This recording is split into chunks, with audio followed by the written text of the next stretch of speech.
धर्मेंद्र के जाने के बाद हेमा मालिनी का दर्द पूरे देश ने महसूस किया। लोगों में सहानुभूति और समझदारी साफ दिखाई दी। लेकिन धर्मेंद्र से जुड़ा एक नाम ऐसा भी था जिसका दर्द कभी सामने नहीं आया। एक ऐसी महिला जिसने हजारों दुख सहकर भी चुप रहना चुना। वह नाम था धर्मेंद्र की पहली पत्नी प्रकाश कौर। प्रकाश कौर का दर्द न कभी सुर्खियों में आया, न ही किसी ने उस पर बात की। उनके पास सब कुछ होते हुए भी असल में कुछ भी नहीं था। यह कहानी है उस महिला की जिसने अपना सबसे कीमती रिश्ता हंसते हंसते किसी और को सौंप दिया और बदले में कभी कोई शिकायत नहीं की।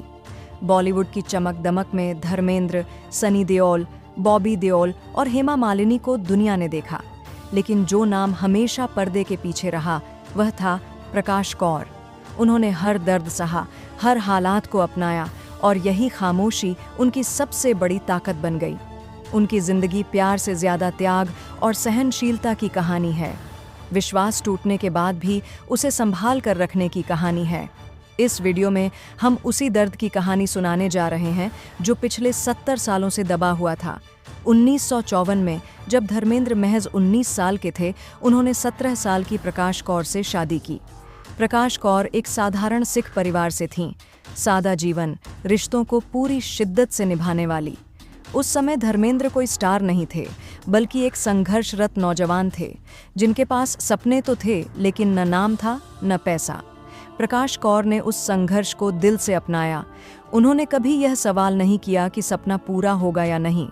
उनका मानना था कि अगर पति कुछ बनना चाहता है तो पत्नी का फर्ज है उसका साथ देना। शादी के बाद प्रकाश कौर पंजाब में ही रहीं, घर, परिवार और जिम्मेदारियों को संभालती रहीं, जबकि धर्मेंद्र का सपना उन्हें मुंबई बुला रहा था।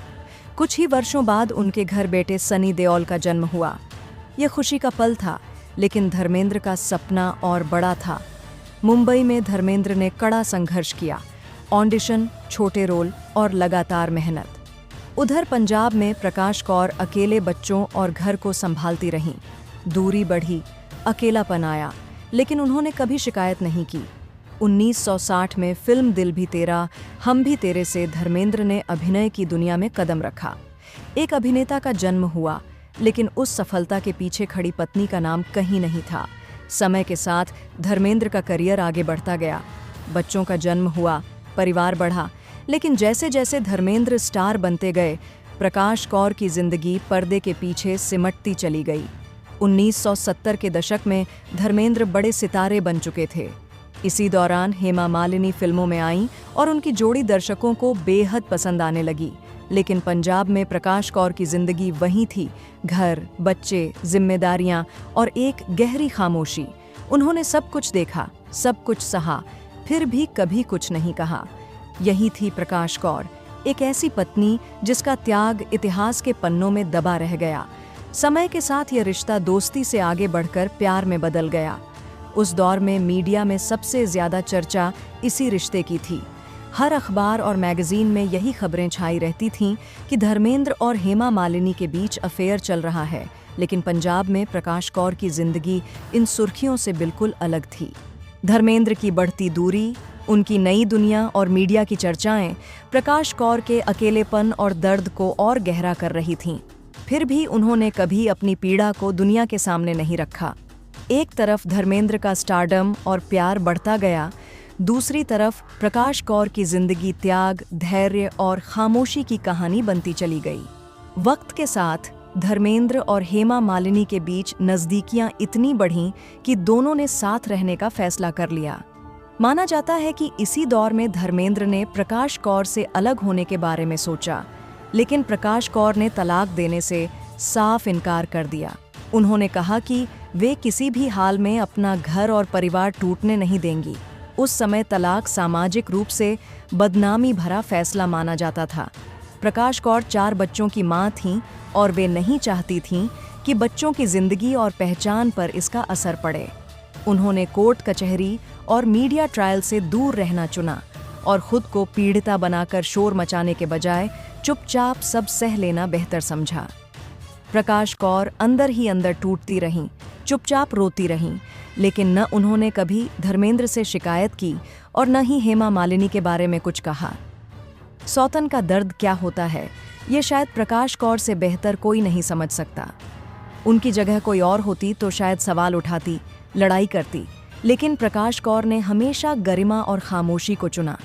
प्रकाश कौर की यह खामोशी देखकर धर्मेंद्र कहीं ना कहीं समझ रहे थे कि वे गलत कर रहे हैं, लेकिन तब तक हेमा मालिनी उनकी पूरी दुनिया बन चुकी थीं। यह रिश्ता आसान नहीं था, क्योंकि धर्मेंद्र पहले से विवाहित थे और उस दौर के कानून के अनुसार दूसरी शादी संभव नहीं थी। इसी कानूनी जटिलता के चलते धर्मेंद्र ने इस्लाम धर्म स्वीकार किया और अपना नाम दिलावर खान रखा। इसके बाद 2 मई 1980 को धर्मेंद्र और हेमा मालिनी ने निजी तौर पर निकाह किया। यह शादी बेहद सीमित लोगों के बीच हुई और काफी विवादों में रही। इसके बावजूद प्रकाश कौर अपने परिवार के प्रति अडिग रहीं। एक दुर्लभ इंटरव्यू में उन्होंने कहा कि उन्हें धर्मेंद्र से कोई शिकायत नहीं है और उनके लिए सबसे ज्यादा मायने उनकी खुशी रखती है। जब दूसरी शादी के बाद धर्मेंद्र के चरित्र पर सवाल उठे, तब भी प्रकाश कौर ने 1981 में एक मैगजीन को दिए इंटरव्यू में उनका बचाव किया। उन्होंने साफ कहा कि धर्मेंद्र को औरतबाज कहना गलत है, क्योंकि उस दौर में लगभग हर बड़े अभिनेता के अफेयर की चर्चा होती थी। उन्होंने ईमानदारी से स्वीकार किया कि भले ही धर्मेंद्र एक आदर्श पति न रहे हों, लेकिन एक पिता के रूप में उन्होंने कभी अपने बच्चों की जिम्मेदारी से मुंह नहीं मोड़ा। प्रकाश कौर ने साफ कहा था कि हेमा मालिनी जैसी खूबसूरत और आकर्षक शख्सियत के सामने कोई भी पुरुष आकर्षित हो सकता है। हेमा को लेकर उनका नजरिया बेहद मानवीय था। वे मानती थीं कि हेमा को भी समाज और परिवार के दबावों से गुजरना पड़ा होगा। हालांकि उन्होंने यह भी कहा कि अगर वे खुद हेमा की जगह होतीं तो शायद ऐसा फैसला नहीं लेतीं। एक औरत होने के नाते वे हेमा की भावनाएं समझ सकती थीं, लेकिन एक पत्नी और मां के रूप में उस रिश्ते को स्वीकार नहीं कर पाईं। उनके लिए धर्मेंद्र उनके जीवन के पहले और आखिरी पुरुष थे और बच्चों के पिता भी। उन्होंने उनकी दूसरी शादी को अपनी किस्मत मानकर स्वीकार किया और उन्हें हमेशा एक जिम्मेदार पिता और इंसान के रूप में देखा। जब यह शादी हुई तब सनी देओल 23 साल के थे, जबकि बॉबी देओल सिर्फ 11 साल के। सनी ने अपनी मां के साथ खड़े रहने का फैसला किया और इसी वजह से उन्होंने हेमा मालिनी और उनके परिवार से दूरी बना ली। शादी के बाद धर्मेंद्र ने हेमा के साथ अलग जीवन शुरू किया, लेकिन पहले परिवार से रिश्ता पूरी तरह नहीं तोड़ा। वे बच्चों से मिलते रहे। बाहर से उनकी जिंदगी चमकदार दिखती थी, लेकिन अंदर से वह बेहद उलझी हुई थी। 1981 में ईशा देओल और 1985 में अहाना देओल का जन्म हुआ। हेमा ने इस रिश्ते में गहरा प्यार ढूंढा, लेकिन उनकी उम्मीदें पूरी नहीं हो सकीं। धर्मेंद्र पहले परिवार की जिम्मेदारियों से पीछे नहीं हटे और यही संतुलन रिश्तों में दूरी की वजह बना। हेमा के पास शोहरत और विकल्प सब कुछ था, फिर भी उन्होंने एक शादीशुदा व्यक्ति से रिश्ता चुना। ऐसे में सिर्फ हेमा को दोषी ठहराना सही नहीं होगा। बताया जाता है कि शादी के लिए जोर धर्मेंद्र ने ही दिया था और हेमा ने उस रिश्ते को पूरी निष्ठा से निभाया। कहा जाता है कि सनी देओल की वजह से धर्मेंद्र और हेमा के बीच दूरी आई, लेकिन सच्चाई ज्यादा जटिल थी। यह दूरी हालात और दो परिवारों के बीच संतुलन की मजबूरी का नतीजा थी। धर्मेंद्र अपने बड़े बेटे की भावनाओं को नजरअंदाज नहीं कर सकते थे। मां की आंखों से गिरते आंसू देखकर सनी के भीतर गुस्सा और दर्द भर गया। मीडिया की अफवाहों ने हालात और बिगाड़ दिए, लेकिन उस समय प्रकाश कौर ने साफ कहा, मेरा बेटा इमोशनल है, गुंडा नहीं। इस घटना ने रिश्तों के बीच एक दीवार खड़ी कर दी। सनी को लगा कि उनके घर के टूटने की वजह उनके पिता का फैसला था, लेकिन जिंदगी का विरोधाभास यह रहा कि जिस दर्द से वे गुजरे, वही गलती उन्होंने आगे चलकर खुद दोहराई। शादीशुदा होते हुए सनी देओल का डिम्पल कपाड़िया के साथ रिश्ता रहा, जिससे एक और घर टूटा। सवाल यही उठता है कि क्या इंसान कभी यह समझ पाता है कि जो दर्द उसने झेला, वही दर्द किसी और को देना भी उतना ही गलत है। धर्मेंद्र के निधन के बाद सबने देखा कि हेमा मालिनी कितनी अकेली रह गईं। भले ही रिश्तों में दूरियां रही हों, लेकिन धर्मेंद्र उनकी जिंदगी का सबसे अहम हिस्सा थे। उनकी अंतिम विदाई में भी हेमा को पराया सा महसूस कराया गया। करीब 45 साल हेमा ने ऐसे रिश्ते में गुजार दिए जहां प्यार था, लेकिन पूरा साथ नहीं। वहीं धर्मेंद्र भी दो परिवारों की जिम्मेदारी निभाते हुए भीतर से टूटते रहे। धर्मेंद्र सिर्फ एक सुपरस्टार नहीं थे, बल्कि रिश्तों को निभाने की चाह रखने वाले एक भावुक इंसान थे।